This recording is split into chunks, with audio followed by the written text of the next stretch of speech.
কিভাবে সম্ভব ভাবতেই অবাক লাগে। কেমনে পারে একটা মানুষকে এইভাবে পিটিয়ে নির্যাতন করে হত্যা করতে?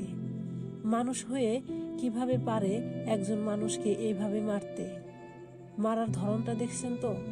প্রথমে একবার মারধর করছে, তারপর খাবার খেতে দিছে, এরপর আবার মারধর করছে। এত কঠোরভাবে তাকে নির্যাতন করা হয়, মারধর করা হয় যে সে মারা যায়। নির্যাতনকারীরা তার নিষ্প্রাণ দেহটাকে হসপিটালে নিয়ে যায় এবং সেখান থেকে তাকে মৃত বলে জানায়।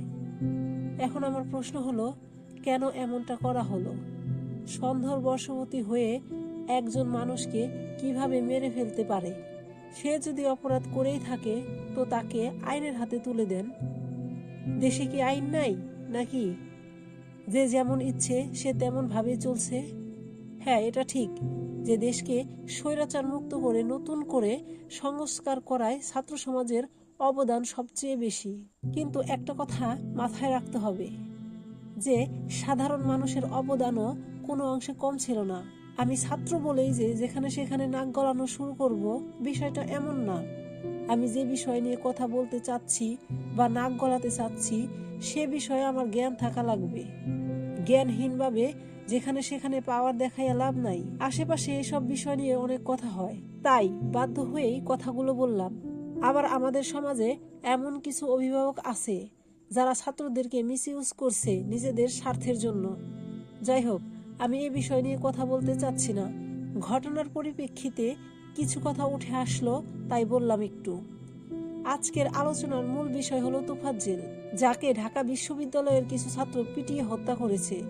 দফায় দফায় পিটিয়ে ঠান্ডা মাথায় তাকে খুন করেছে কিছু ছাত্র। নিউজে দেখলাম একজনকে প্রশ্ন করা হয়েছে যে কেন এত নৃশংসভাবে তাকে মারা হলো। সে প্রশ্নের উত্তরে বলতেছে যে আবেগের বশবর্তী হয়ে নাকি তাকে মারধর করছে।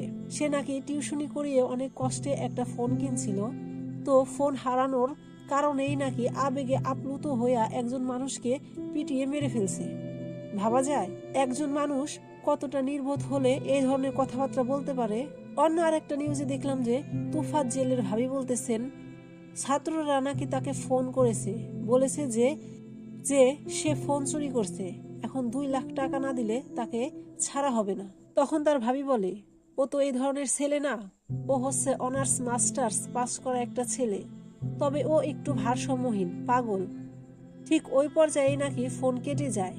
এখন আমার কথা হচ্ছে, এর বিচারটা কি হবে? এর তো বিচার চাওয়ার মতো কেউ নেই।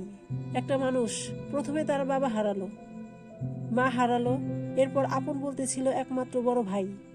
মাকে হারানোর কয়েক বছরের ব্যবধানে সে বড় ভাইটাকেও হারালো। একজন মানুষকে সীমাহীনভাবে ভালোবেসে তাকেও হারালো।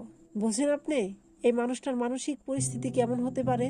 তার হারানোর মতো শুধু সে নিজেই ছিল, আজ তাও ছাত্র নামের কিছু কুলাঙ্গার কেড়ে নিল।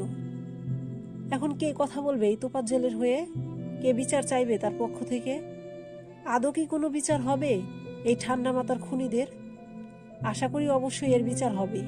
তা না হলে যে স্বৈরাচার মুক্ত স্বাধীন বাংলাদেশ গড়ার স্বপ্ন অঙ্কুরেই বিনষ্ট হয়ে যাবে। আমরা এই ঘটনার তীব্র নিন্দা জানাই এবং এর সুষ্ঠু ও সঠিক বিচার চাই।